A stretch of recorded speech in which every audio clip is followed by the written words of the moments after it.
Otomatis orang yang miskin itu tadi kan adalah mereka 25,22 juta orang itu berada di bawah garis. Tapi kan nggak sama. Ada yang miskin sekali, kalau ini dalam bahasa populer bukan bahasa BPS. Sangat miskin, ya mungkin hampir miskin, agak miskin gitu kan. Seperti itu. Orang miskin itu kan dinamis. Bulan lalu miskin, bulan ini tidak miskin. Kebetulan Maret dia miskin. Bisa jadi bulan April tidak miskin atau sebaliknya. Sehingga ini hanya sekedar indikasi saja. Bahkan buat yang melakukan studi lebih serius, kita tidak meragukan angka kedalaman kemiskinan BPS.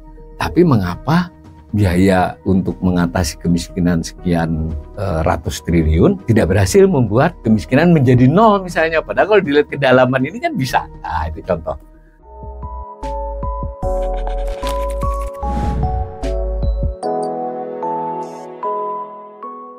Jumlah penduduk miskin 25,22 juta orang pada Maret 2024, dan pembagian wilayah perkotaan, perdesaan, lalu juga mengukur penduduk miskin itu adalah dengan garis kemiskinan.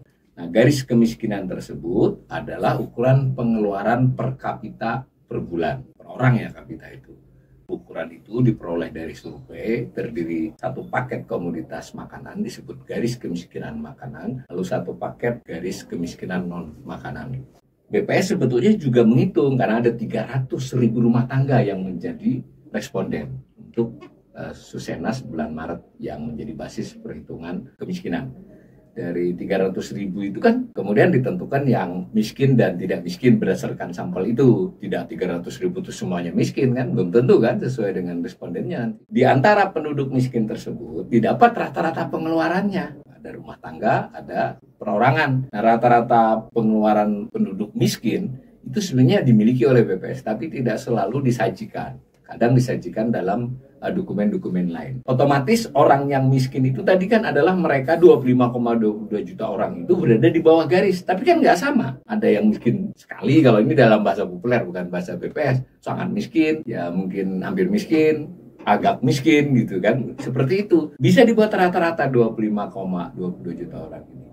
Seberapa jauh rata-rata mereka dengan garis. Sebenarnya kalau orang itu mudah, orang atau rumah tangga. Jadi kalau misalnya dia 500, garisnya 582, berarti jaraknya kan 82.000 kan jarak garisnya. Tapi ini dibuat rata-rata. Berapa rata-rata semua penduduk miskin itu? Dari cara menghitung yang tentu lebih sedikit kompleks dengan kurva, itu diperolehlah yang disebut dengan indeks kedalaman kemiskinan.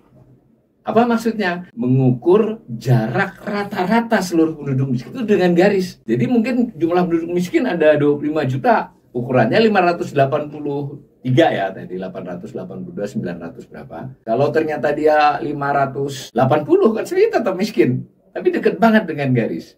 Itu berarti kemiskinannya tidak terlalu dalam, kan begitu. Tapi kalau dia 200, kan dalam. Nah, kira-kira gampangannya begitu. Tapi yang dibicarakannya adalah angka rata-rata, karena sampel 300.000 itu, dan di antara 300.000 itu yang miskin sebutlah sekian ribu, itu sampel untuk mengestimasi populasi. Karena cara pemilihan sampel BPS juga sudah memiliki metodologi dan itu dilakukan berkelanjutan sehingga relatif bisa dipercaya. Tadi kembali ke pokok soalnya, dari rata-rata itu dibuat indeks seberapa jarak rata-rata ini dengan garis. Itu disebut indeks kedalaman kemiskinan, disingkat P1. Semakin tinggi P1 berarti rata-ratanya makin miskin, maksudnya sangat miskin kah? Nah, maka kita jadi bisa lihat perkembangan. Nah, ini misal perdesaannya lebih tinggi. Nah, berarti kan perdesaan ini kan nilainya lebih tinggi tuh. Berarti kan di desa itu miskinnya itu dibandingkan garisnya lebih miskin, lebih jauh miskinnya. Itu maksudnya kedalaman. Kalau dibaca jangka panjangnya berarti memang orang miskin tuh relatif terangkat, makin mendekati garis.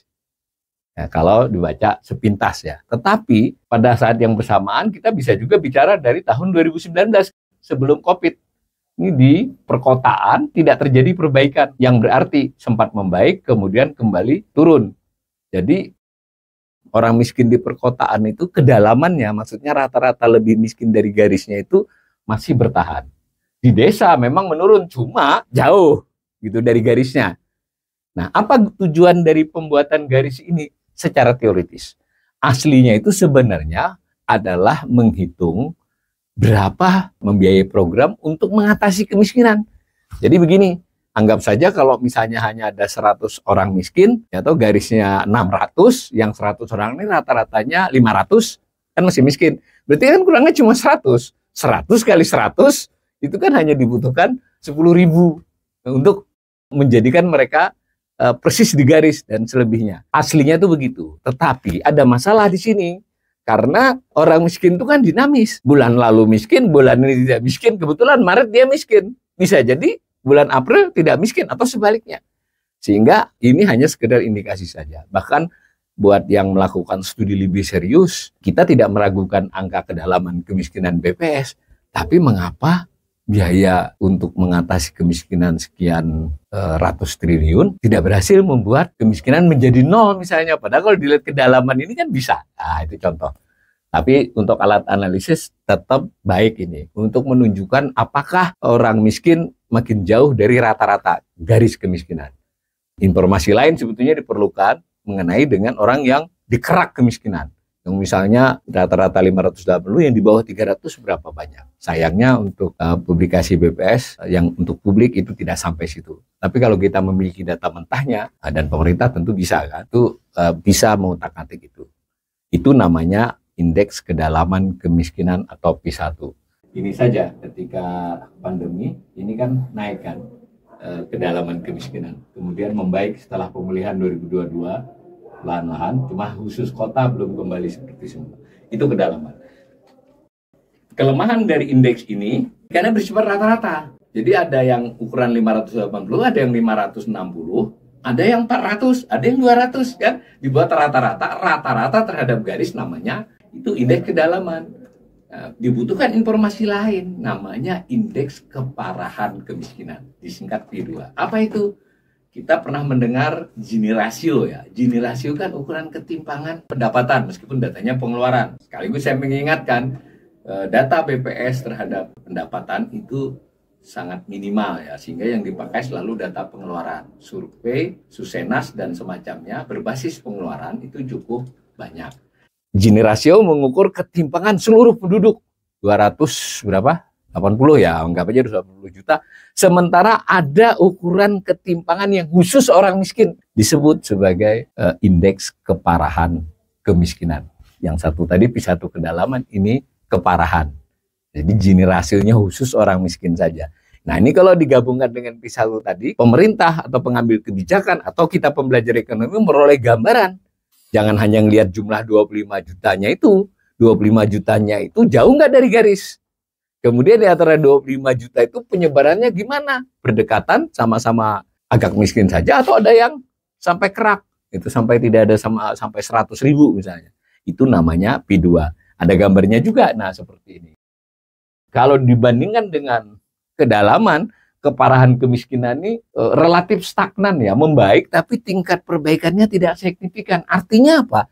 Artinya memang ada masalah dalam pemerataan antar orang miskin. Jangan membayangkan ketimpangan itu hanya orang kaya dan orang miskin.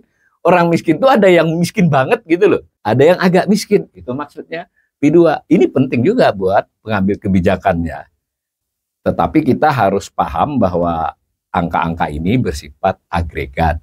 Saya ulangi ya, dari 300.000 sampel ketika Susenas, kemudian ditemukan sekian persennya adalah penduduk miskin. Nah, kemudian dari penduduk miskin itu nanti ada karakter-karakternya, kita belum diskusi soal itu. Salah satu yang dibicarakan adalah kedalaman dan keparahan kemiskinan. Dua informasi ini penting untuk memahami profil kemiskinan di suatu negara, dan dalam kasus ini adalah profil kemiskinan di Indonesia. Dengan demikian, program-program untuk mengatasi kemiskinan bisa berdasarkan data-data yang cukup teknokratis dan akurat.